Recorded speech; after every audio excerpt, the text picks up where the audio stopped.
Hello everyone, I hope you all are fine.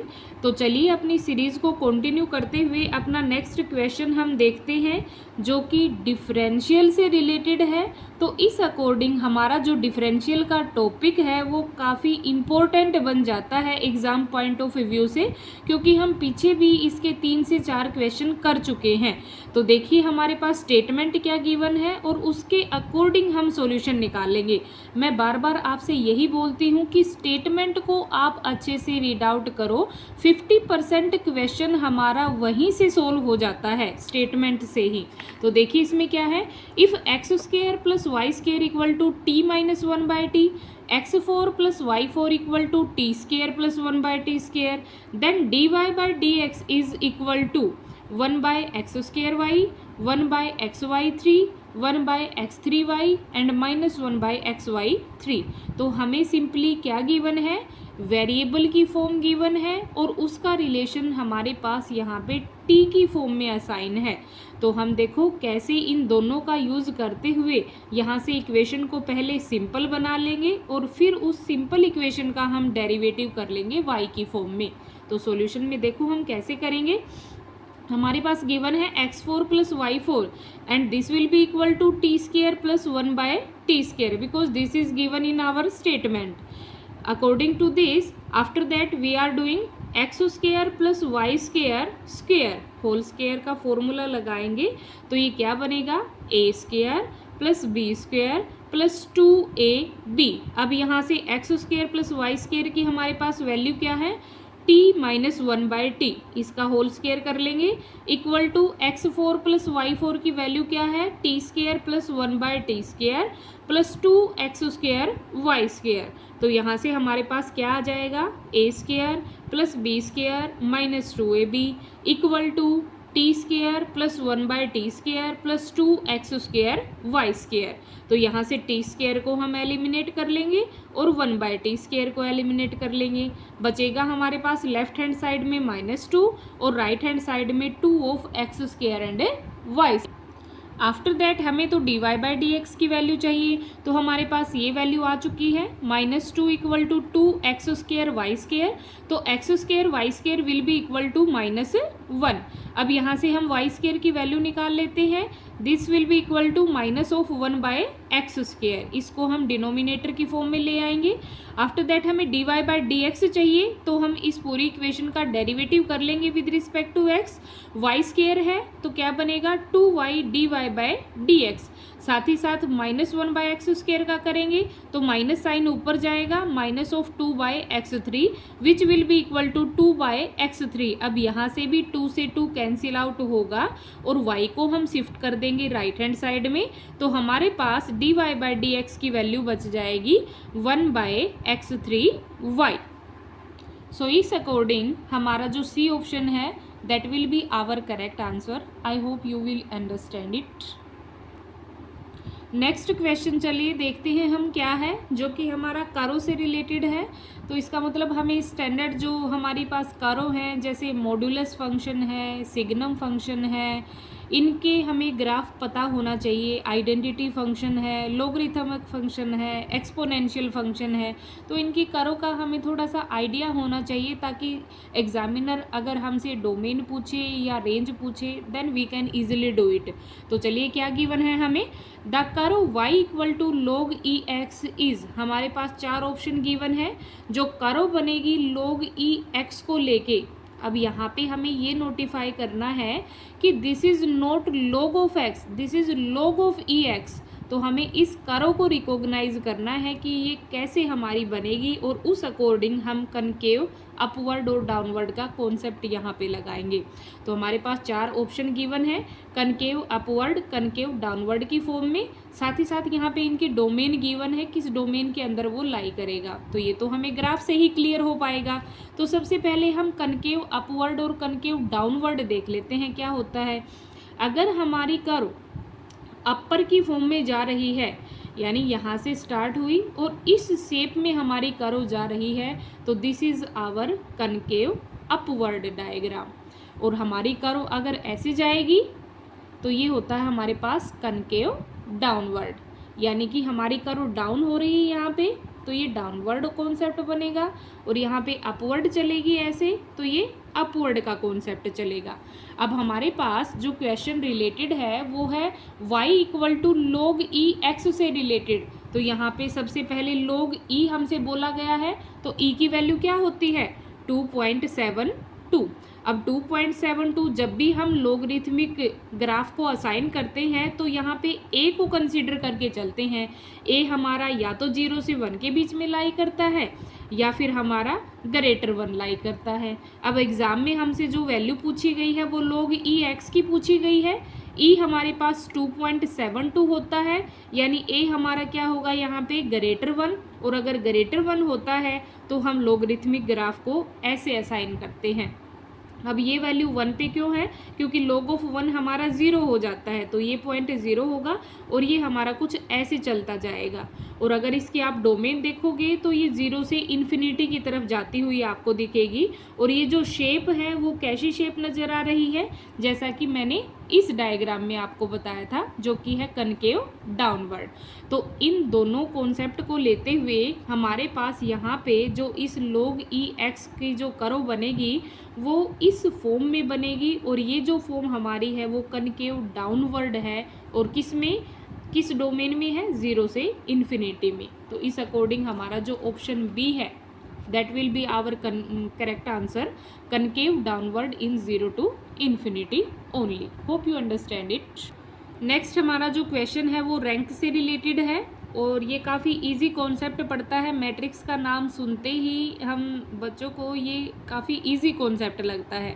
तो देखिए इसके अंदर क्या है, the rank of matrix A equal to, हमारे पास ये मैट्रिक्स गिवन है, हमें रैंक निकालना है। तो रैंक हम सिंपली निकाल सकते हैं अपना, higher order non zero minor हम चेक करते हैं।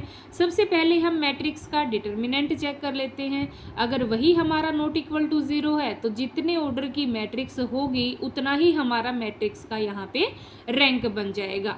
तो हमारे पास ये 4 ऑप्शन गिवन है और ये मैट्रिक्स ए गिवन है।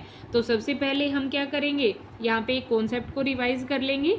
If no determinant of A not equal to 0 then rank of A equal to 3, and if determinant of a equal to 0 then rank of a less than 3। तो हम यहाँ पे determinant assign कर लेंगे अपनी matrix का। ये हमारे पास -6 आएगा which is not equal to 0, तो यहाँ से हमारे पास रैंक ऑफ ए क्या बन गया 3। And this is one of the easiest question of this series.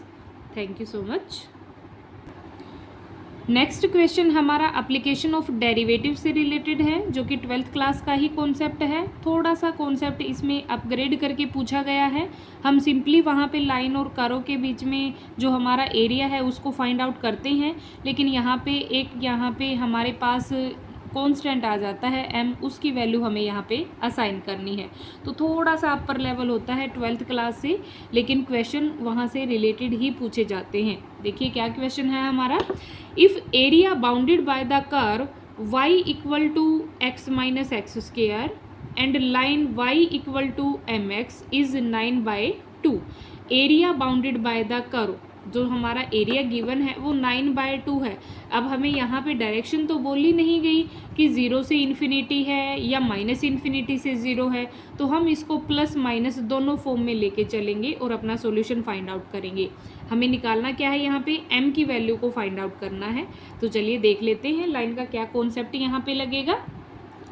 First of all हमें गिवन है y equal to x minus x square and y equal to mx। Both these equation are related to y, so we simply put them equal। x minus x square equal to mx। अब यहाँ से x को हम एक साथ ले आए, x minus m x equal to x square, ये भी x की फॉर्म में ही है तो इसको भी इधर ले आते हैं हम, x square plus m x minus x equal to 0। अब यहाँ से x को कॉमन ले लें, x को कॉमन लेंगे तो बचेगा क्या x plus m minus 1 equal to zero. It means हमारे पास दो फंक्शन की वैल्यू ज़ीरो है, या तो ये ज़ीरो होगा या फिर ये हमारे पास ज़ीरो होगा। अगर ये ज़ीरो बनता है तो यहाँ से x की वैल्यू हमारे पास ज़ीरो आ जाती है, और अगर ये ज़ीरो बनता है तो यहाँ से x की वैल्यू हमारे पास 1 माइनस m बन जाती है। और रिक्वायर्ड एरिया जो कि हमें स्टेटमेंट में गिवन है 9/2, लेकिन हमें वहाँ पे रिस्ट्रिक्शन गिवन नहीं है, तो हम पॉजिटिव और नेगेटिव दोनों सेंस में यहाँ पे बात करेंगे। तो रिक्वायर्ड एरिया विल बी +-9/2। अब हमारे पास ये लिमिट्स भी आ गई 0 to 1 माइनस m, और यहाँ पे हमारे पास फंक्शन की फॉर्म भी गिवन है, पुट कर देंगे सिंपली। एक तो हमारे पास कंडीशन है x माइनस एक्स स्क्वायर, तो 0 to 1 minus m x minus x square dx, minus second condition जो हमारी है y equal to mx 0 to 1 minus m mx dx equal to +-9/2। अब यहाँ से क्योंकि यहाँ पे लिमिट दोनों में सेम है, तो इस पूरे फंक्शन को हम यहाँ पे एक साथ रिकॉग्नाइज कर लेंगे। उसके बाद क्या करेंगे, सिंपली x है, x का हमने क्या किया, यहाँ पे इंटीग्रेशन किया, तो ये बन गया x²/2, ये बन जाएगा x3/3, माइनस mx है तो ये बनेगा mx²/2 0 to 1 minus m, and that is equal to +-9/2। अब यहाँ से अपर लिमिट पुट करेंगे तो क्या आएगी, 1 minus m²/2 minus 1 minus m3/3 minus m, यहाँ पे x² को 1 माइनस m से रिप्लेस करेंगे, 1 माइनस m²/2 इक्वल टू +-9/2। अब यहाँ पे पावर 2 है, 3 है और 2 है, तो हम मिनिमम पावर को यहाँ पे कॉमन ले लेंगे, 1 माइनस m², तो क्या आएगा 1/2 minus 1 minus m/3 minus m/2, and that is equal to +-9/2। अब यहाँ से हमारे पास ये रिलेशन तो है ही, ये 2, 3 और 2 की फॉर्म में गिवन है, तो हम एलसीएम ले लेंगे यहाँ पे, इक्वल टू बनेगा +-9/2। अब ये हमारे पास 1 माइनस m ही बच जाएगा, क्योंकि यहाँ से बचेगा हमारे पास 3 माइनस 2 1, और यहाँ से बचेगा माइनस m, तो 1 माइनस m यहाँ से बच गया, और 1 माइनस m² यहाँ पे है, तो टोटल बचेगा 1 माइनस m⁻3, नीचे आ जाएगा 6, दैट इज इक्वल टू +-9/2। अब हम एक बार तो 9/2 पॉजिटिव ले लेंगे, एक बार 9/2 नेगेटिव ले लेंगे, और जैसे ही इनको बोथ वैल्यूज़ को हम यहाँ पे असाइन करेंगे तो हमारे पास m की डिफरेंट वैल्यूज़ आ जाएंगी, विच आर 2 एंड -2 एंड 4। यहाँ से देखो 1 माइनस m³/6 इक्वल टू 9/2, तो यहाँ पे हमारे पास 2 से हमने इसको कैंसिल आउट किया, फिर 3 को यहाँ पे मल्टीप्लाई किया, तो ये आ गया 27। 1 माइनस m³ इक्वल टू 27 को हम कैसे लिख सकते हैं, 3 की फॉर्म में, तो यहाँ से 1 माइनस m किसके इक्वल आएगा, 3 के इक्वल आएगा, और जो माइनस m है वो किसके इक्वल आ जाएगा, हमारे पास इधर आएगा तो 2 के इक्वल आ जाएगा, तो m की वैल्यू यहाँ से क्या बन गई, -2 की फॉर्म में, और यहाँ से m की वैल्यू क्या बन गई हमारे पास 4। तो हमारा जो करेक्ट आंसर होगा that will be D is our correct answer. I hope you understand it. Next question हमारा रिंग से रिलेटेड है। क्वेश्चन में हमसे पूछा गया है कि एक रिंग हमें गिवन है addition modulo 6 and multiplication modulo 6 के साथ में, तो वो हमारी कैसी रिंग बनेगी।